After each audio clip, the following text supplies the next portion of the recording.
So, when did you get obsessed with this aerial threat thing? And why do you call them threats? We'll get into that, I guess. Okay. I got into it when I was in junior high.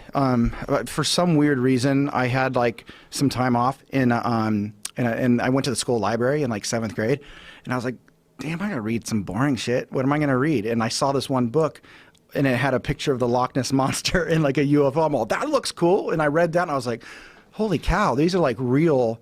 It wasn't all science fiction. I mean, the way the book was laid out, I was like, these are like real events. I'm all, there's no way, really?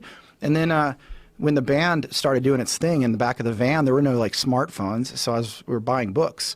And I would just lay there. We'd have like 20-hour drives. And so I started buying books on the UFO phenomenon. And I was, once you do that, it's a black hole, you're done.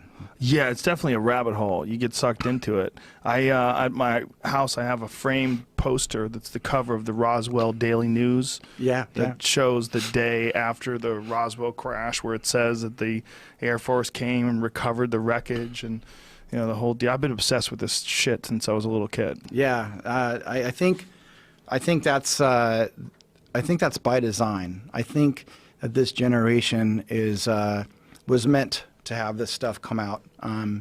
But, you know, I can't prove that. That's just my feeling. What makes you feel that? Like, because of exactly what you said. There's a lot of people.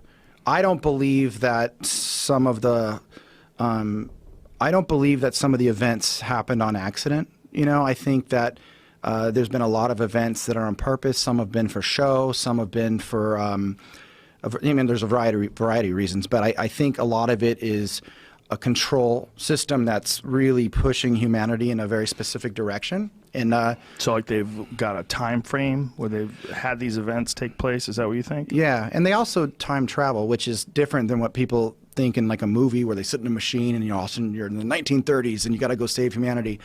When you use the technology, you have there's a time difference between what they're doing inside of an artificially created bubble of gravity of sorts, and then what's on the outside. So if you're on the inside of one of those machines, everything would be skewed more black and white. There would be like a red shift, and everybody would look frozen. So you literally could fly around and grab a Coke out of someone's hand and put it in someone else's hand. It's really... Where are you getting this from?